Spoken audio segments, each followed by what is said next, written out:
اللہ کے بھی نبی تھے. تو آپ کو کافی لمبا کھینچ لے جا سکتے ہیں لیکن اسٹیشن میں نہیں پہنچا میں. تو آپ صلی اللہ علیہ وسلم نے ٹیک لگائی، بیٹھے ہوئے ہیں، اس کا نام متقا پڑ گیا، اور جو سلام کرنا تھا آپ کو آ کے اس کا نام متکلم بولنے والا. اور میرے اور آپ کے نبی جو تھے وہ رحمت للعالمین تھے. آپ ابو بکر کے گھر گئے، ابو بکر کے گھر پہنچے، دروازہ آپ کی بیٹی نے کھولا تو بھاگ کر اندر خوش ہو کر گئی کہ ابو حضور تشریف لائے ہیں. حضور کتنے بارونق لوگ ہیں کہ آج تک اور قیامت تک حضور کے سینے کے ساتھ لگے ہوئے. اتنی محبت وفا کی نا. اور کئی چیزیں آپ صلی اللہ علیہ وسلم سے مناسبت بھی ہے.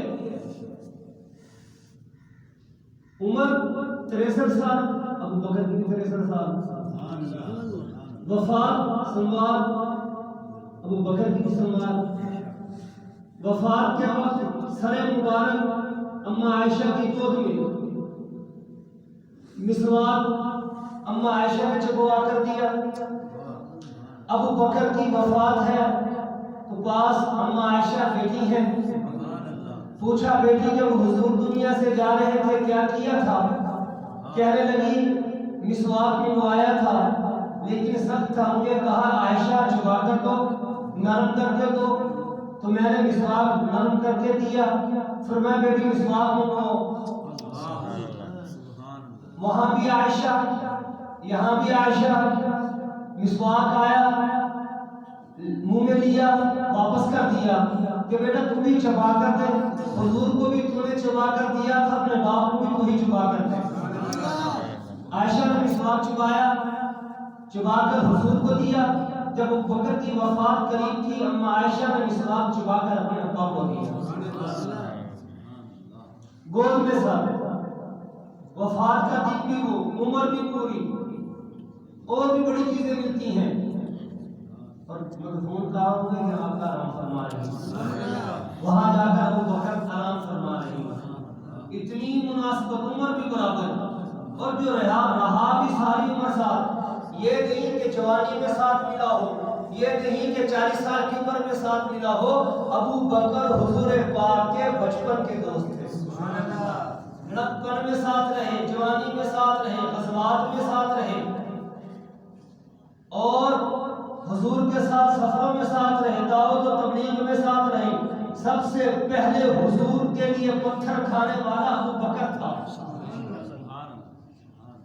تو کہتے ہیں جب ہم ایک صحابی سے حضرت ابو بکر کی ہم کلام ہوئے تو غصہ ہوئے تو وہ آپ صلی اللہ علیہ وسلم کے پاس آیا کہ ابو بکر مجھے یوں کہا ہے. آپ نے کہا یار تم دیکھتے نہیں ہو میرا کتنا پرانا یار ہے، دیکھا کرو وہ میرا بہت پرانا یار ہے، میرے ساتھ اس نے اس وقت وفات کی ہے جب کوئی میرے ساتھ نہیں تھا، اور میرے پہ پتھر لگ رہے تھے تو ابو بکر سامنے کھڑا ہو کے سارے پتھر اپنے اوپر لے رہا تھا. جب مجھے خون پتھر لگے ابو بکر بے ہوش ہوا، مجھے اٹھا، میں گھر آیا تو ابو بکر کو بے ہوشی کی حالت میں ابو بکر کے خاندان کے لوگ اٹھا کر لے کے گئے. اور وفات اتنی کہ جب بے ہوشی سے آنکھ کھلی نا تو کیا پوچھا؟ آنکھیں کھولی، کھولنے کے بعد کہنے لگے آقا کدھر ہے؟ آقا کدھر ہے؟ ان کا ماں نے کہا بیٹا پہلے ٹھیک ہو لو، آقا تمہارے ٹھیک ہے، پہلے یہ کھا لو، یہ پی لو، یہ تمہارے لیے بنایا ہے، دودھ ہے، اس میں سے ہلدی ڈالی ہوئی ہے، جس میں چوٹیں لگی ہیں، پہلے یہ پی لو پھر آقا کا پوچھ لینا مل لینا. فرمایا نہیں، آنکھ کھلی ہے تو مصطفیٰ کے دیدار کے بغیر رہ نہیں سکتا. وہ ابو بکر اور نبی کے دیدار کے بغیر رہ جائے. اماں میرے بھائیوں رشتے داروں کو بلاؤ، مجھے سہارا دو اور مجھے تیرے مصطفیٰ پہ لے جاؤ، میں اپنی آنکھوں سے اپنے آقا کا دیدار کروں گا تو ابو بکر کو سکون آئے گا. ابو بکر کو لے کر جب حضور کے چاہتے تو حضور کو کہہ دیتے، حضور خود آ جاتے. انہوں نے کہا نہیں، حضور کو نہیں بلانا، ابو بکر خاتم میں خود حضور کے در پہ جائیں گے. خود در پہ سہارا لے کے پھر نبی کے در پر پہنچے. تو رات علی کو کہا کہ علی امانتیں ہیں لوگوں کے میرے پاس امانتیں پڑی ہیں تمہیں دے کر جا رہا ہوں صبح اٹھ کے دے دینا. آقا جا کے کر رہے اور میں ہجرت اللہ کے حکم سے ہجرت کر رہا ہوں. تمہیں پتا ہے ساتھ ابو بکر ہے, ساتھ ابو بکر ہے. وہاں سے نکلے جو اونٹنی تھی وہ بھی ابو بکر کی تھی, وہ بھی ابو بکر کی تھی. جو سامان گھر سے لیا وہ بھی ابو بکر کا تھا, جو ساتھ چلا وہ بھی ابو بکر ہے. ارے وہاں جب ابو جہل پہنچا, ابو جہل نے پہنچا, جب دیکھا کہ حضرت علی آرام فرما رہے, مختصر کرتا چلوں, جب دیکھا کہ حضرت علی آرام کر رہے ہیں, دروازہ کھٹکھٹایا کہ حضور جب نکلے آپ نے مٹی اٹھائی, سارے کافروں کو منہ پہ پھینک کے سارے اندھے ہو گئے, بیچ میں سے میرا نبی گزر کر چلا گیا. صبح ہوئی کھڑے رہے, ایک دوسرے سے پوچھا کہ یار ساری رات ہو گئی, وہ بکواس کرنا تھا کہ اللہ کے نبی نے گزرنا ہے, وہ تو گزرے نہیں. انہوں نے کہا نہیں گزر گئے ہوں گے. دروازہ کھٹکھٹایا تو اندر سے شیر خدا باہر نکلا, کہنے لگے ہاں جی کس سے ملنا ہے؟ کہنے لگے بتاؤ علی مصطفیٰ کدھر ہے, بتاؤ علی محمد رسول اللہ کدھر ہے؟ حضرت علی نے فرمایا وہ تو رات کو ہجرت کر گئے. ابو جہل نے وہاں سے کہا کہ یہاں ٹائم ضائع نہ کرو, جلدی کرو, ابو بکر کے گھر پہنچو, ابو بکر کے گھر پہنچو. ان کافروں کو پتا تھا کہ نبی کا یار ابو بکر ہے, آج کے کافروں کو نہیں پتا کہ نبی کا یار ابو بکر تھا. ان کافروں کو پتا تھا کہ نبی کا یار ابو بکر ہے. آج کے وقت ایسے جن کو نہیں پتا کہ نبی کا یار ابو بکر ہے. اللہ کے بندوں نبی کے ساتھ آرام فرمانے والی ہستی کے خلاف لفظ کیسے نکل جاتے ہیں؟ ہمارا تو دل کانپ جاتا ہے قسم خدا کی. اللہ تمہیں روزے رسول پہ گئے جو گے تمہیں سے تمہیں لے جائے, محبوب کے روزے کے سامنے جاؤ گے نا, وہاں حکم ہے حضور پہ درود پڑھو, بعد میں ابو بکر پہ پڑھو, بعد میں عمر پہ پڑھو. وہاں ہستی ہیں اتنی بڑی بڑی, کل کائنات جن کی وجہ سے بنی ہے, ان کے ساتھ آرام فرمائے. ہم ترستے ہیں نا بیٹھ کے کہ اللہ حبیب کو روزے دکھا دے, یا اللہ کبھی زیارت ہی کرا دے آقا کی, یا اللہ ہم اتنے پیسے لگا کر جاتے ہیں تو سب اس گنبد دیکھ کر آ جائیں گے یار. حضور کا در ترس دیکھنے کو ترستی ہیں آنکھیں, بوڑھے ہو جاتے ہیں دعائیں کرتے کرتے, اللہ حضور کا گھر دکھا دے, اپنا گھر دکھا, حضور کا حجرہ دکھا دے, حضور کا روزہ دکھا دے. آنکھیں ترستی ہیں دیکھنے کو, وہاں کانپ جاتا ہے جسم. حضور کے روزے کے سامنے جانے کے لیے ہمت چاہیے. جب سامنے روزے پہ جائیں گے نا, ارے جس روزے میں حضور کے ساتھ خادم آرام فرما رہے ہو, اتنی بڑی ان کی عظمت, کتنی بڑی عظمت. یہ تھوڑی عظمت ہے, بیٹھے ہیں ساتھ, سنایا کرتا ہوں نا میں, ساتھ بیٹھے ہیں, بیٹا چپ کرو میری بات سن گئی, ساتھ بیٹھے ہیں, بیٹھے ہوئے کیا رہے ہیں, جبریل آیا آقا کے پاس, اللہ کے نبی اللہ نے بھیجا ہے, اللہ کے نبی اللہ نے بھیجا ہے. جبریل کوئی آیت لے کر آئے ہو نہیں, آقا کیسے آئے ہو, ویسے بھی ملنے آتے رہتے ہو, یہ پیغام ہے اللہ نے بھیجا ہے, اللہ نے بھیجا ہے کہ اپنے دوست, سبحان اللہ, سبحان اللہ, ایک دوست یہ واحد صحابی ہے جس کا قرآن میں تذکرہ ہے کہ صحابی اذ یقول لصاحبہ لا تحزن ان اللہ معنا. جب آپ جھولی میں تھے نا, آپ کا سر مبارک, ابو بکر کبھی ایسے دیکھتا تھا, کبھی ایسے, کبھی ایسے, کبھی ایسے.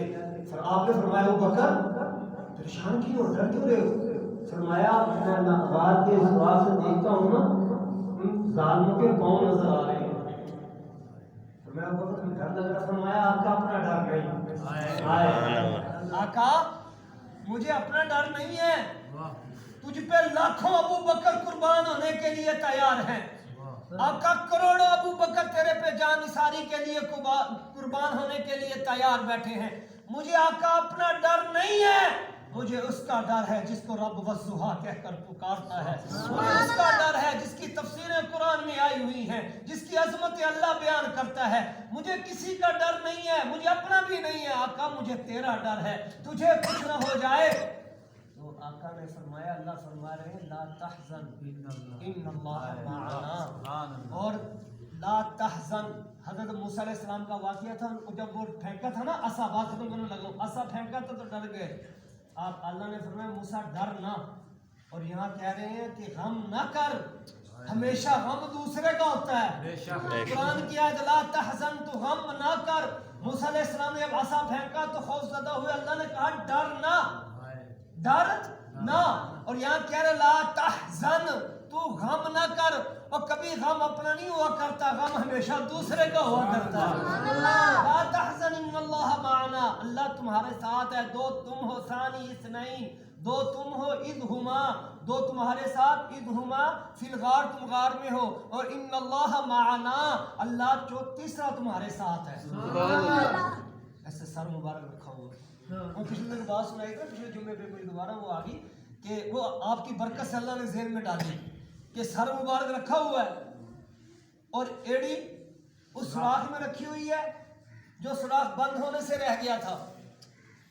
جب غار پہ پہنچے، پہنچ کر یہ نہیں کہا حضور کو کہ چلے جی اندر، حضور کو آقا ٹھہریے، ابو بکر چلے، پیچھے پہنچ نہ جائیں، آقا آقا ٹھہریے، کیوں؟ پہلے ابو بکر جائے گا۔ ارے اب بھی حاجی کہتے ہیں جی ہم جب چڑھتے ہیں نا غار پر تو ہم تھک جاتے ہیں، میرے کئی دوست کہتے ہیں ہم گئے تو ہم آدھے رستے سے واپس آ گئے، اتنا اونچا سفر ہے، اب تو سیڑھیاں بن گئی ہیں، کچھ نہ کچھ چڑھا جاتا ہے، ہاتھ میں بوتلیں لے کے چڑھتے ہیں، رستے میں 3 دفعہ 4 دفعہ پانی پیتے ہیں، پھر جا کر اس غار میں پہنچتے ہیں، تقریباً 2 سے 2.5 کلومیٹر کا اوپر کا سفر ہے، تھک جاتے ہیں۔ میں کیا قربان جاؤں ابو بکر پر، نہ اس وقت سیڑھیاں تھی، ابو بکر مصطفیٰ کو کندھوں پہ بٹھا کر اوپر لے گیا، تھکا نہیں، پیاس نہیں لگی، حضور کو نہیں کہا کہ اترے سانس لے لے، نہیں، ابو بکر نے 1 دفعہ بٹھایا اور 1 ہی دفعہ جا کر اتارا۔ پہلے اندر آپ نہیں، ابو بکر جائے گا۔ ابو بکر کیوں؟ فرمایا اندر کوئی چیز نہ ہو، اندر کوئی مسئلہ نہ ہو، کوئی نقصان دینے والی چیز نہ ہو۔ ابو بکر پہلے جائے گا، صفائی کرے گا، پھر ابو بکر نے صفائی کی، پھر آ کر دیکھا حضور کے چہرے کو، حضور بیٹھے ہیں، پھر اندر گئے، اپنی پگڑی اتاری، پھاڑ کر سوراخ میرا ابو بکر بند کر رہا ہے، پھر باہر ہے، پھر دیدار کیا۔ ابو بکر تو رہ نہیں سکتا تھا، اللہ کو ابو بکر سے، محمد سے، میرے نبی سے ابو بکر کی محبت اتنی پسند آئی کہ قیامت تک ساتھ سنا دیا۔ ابو بکر سوراخ بند کر رہا ہے، وہ سوراخ رہ گئے، ابو بکر نے اپنی جو چادر لی ہوئی تھی وہ چادر اتار دی، چادر اتار کے پھر پھاڑ کے وہ سوراخ بند ہوئے۔ باقی ایک سوراخ رہ گیا تھا، وہ اللہ نے دکھانا تھا ابو بکر کی محبت کو مصطفیٰ سے کتنی تھی۔ تو ایڑی رکھی، بند کیا، حضور گود میں آرام فرما رہے، 3 دن میرے نبی کو دیکھتا رہا ابو بکر، کھڑے نہیں ہو سکتے تھے، غار چھوٹی ہے، بیٹھے ہوئے ایسے ٹانگ کھلائی ہوئی، یا ایک کو سوراخ سے بند کی، اور یہ میرے نبی کی گود میں سر ہے، ابو بکر کی گود میں میرے نبی کا سر ہے۔ اتنی عظمتیں یار، ہم ترستے ہیں کہ فلاں جگہ حضور کے بال مبارک ہیں، جانے کے لیے تیاری کر لیتے ہیں، روزے پہ جاتے ہیں، کہیں بعض اللہ والے ایسے ہوتے ہیں مدینے میں جوتیاں پہن کر نہیں پھرتے، کئی قدموں پہ قدم نہ آ جائیں۔ میرا حسین، میرا قاسم نانوتوی علیہ رحمہ جو بانی دارالعلوم دیوبند تھے، قاسم نانوتوی مدینے پہنچتا ہے، جب اترتے ہیں، جب بحری جہاز جاتے تھے، جب اترتے ہیں، اتر کر جوتیاں اپنی بغلوں میں لے لی، مریدوں نے کہا کہ جوتیاں پہن لیں، فرمایا نہیں نہیں نہیں، جوتی نہیں پہن سکتا۔ جب انگریزوں سے گزرے، پہاڑی علاقوں سے گزرے، تو قاسم نانوتوی علیہ رحمہ کے پاؤں سے خون نکلنے لگ گیا، مریدوں نے کہا حضرت استاد ہیں آپ، شاگرد ساتھ ہیں، کہنے لگے جوتیاں پہن لے، فرمانے لگے نہیں جوتی پہنوں گا، آپ بتائیں تو صحیح کیوں نہیں پہنو گے؟ فرمایا جہاں مصطفیٰ کے پاؤں لگے ہوں، قاسم نانوتوی پاؤں نہیں، جوتی نہیں پہن سکتا۔ ایسا عشق، یہ تو بعد والوں کا عشق ہے، ابو بکر کا کتنا عشق ہوگا۔ اور جب سانپ نے ڈسا، میں قدرتی آپ لوگوں کی برکت سے یاد آئی بات مجھے، سانپ نے ڈسا تو ڈسنے سے کیا ٹانگ ہلانی چاہیے تھی نا، چیز دس، میرے کو چیز دل میں کٹ جاتا ہے، کٹیا کہ نہیں، کسی نے کٹیا، میں نے کٹیا، بچے والا 2-3 سال کو دے منہ کٹ لینا تو بھجن والے بعد میرے کو پیر جی کی ہڈے منہ کاٹ کے دم کرو، میں ساڑھے یہ بچے سن دم ختم تو خیر پڑھتے کوئی نہیں دم تے اذانہ نمازاں سارا کچھ اس معاشرہ ساڑھے زمین سبحان اللہ ساڑھے زمین تے پاؤں پہ سانپ نے ایڑی پہ سانپ نے کاٹا ایڑی میں ابو بکر کی گود میں کس کا ساتھ ہے؟ میرے محبوب آرام فرما رہے، میں بھی ذہنی طور پر اور بولنے میں بھی اتنی ہمت نہیں، اب میں ہم لوگ شروع ہو رہا ہوں آپ کی دعاؤں سے۔ میں ایک بات اہل آنے طلباء نے میری بڑی دعائیں کی، میرے نمازیوں نے میرے ماشاء اللہ پوچھا، مجھے اتنا نہیں تھا کہ پوچھنے بھی آئے گا، لیکن لوگوں نے بہت پوچھا، اللہ آپ سب کو جزائے خیر، کیونکہ اسی سارے میں پوچھتے ہیں بھائی جا کے، ہاں اسی اتھے دی ہیں تو اتھے دیں، تو ایڈی کو ابو بکر ہلا نہیں رہا، سانپ ڈس رہا ہے، ایک بار نہیں 3-4 بار ڈسا، ابو بکر ایڑی کو کیوں نہیں ہلا رہا؟ کیونکہ گود کے اندر میرے نبی کا سر ہے۔ نبی آرام فرما رہے ہیں، ابو بکر ایڑی کو نہیں ہلا رہا کہ ہلانے سے میرے نبی کی کہیں نیند خراب نہ ہو جائے، اٹھنا پڑے، میرے نبی کی آنکھ نہ کھل جائے۔ زہر کا اثر اتنا، تکلیف اتنی ہوئی کہ ابو بکر کی آنکھ سے آنسو نکلا، میں آنسو کے قربان جاؤں جو محبوب کے رخسار پر گرا۔ اتنا عشق تھا ان لوگوں کا، اتنی محبتیں تھیں۔ اللہ تعالیٰ سے دعا کیا کریں، خدا را بس ایک بات ہے، اپنے اندر کبھی بھی کسی اللہ کے نبی کے صحابی کا کبھی بھی ذہن میں یہ بات نہ لے کے آ جانا کہ یار یہ بات تھی، اللہ تحبط اعمالکم، تمہارے اعمالوں کو برباد کر دیں گے، ہم ان کے لائق ہی نہیں ہیں۔ اللہ مجھے آپ کو سب کو عمل کی توفیق نصیب فرمائے۔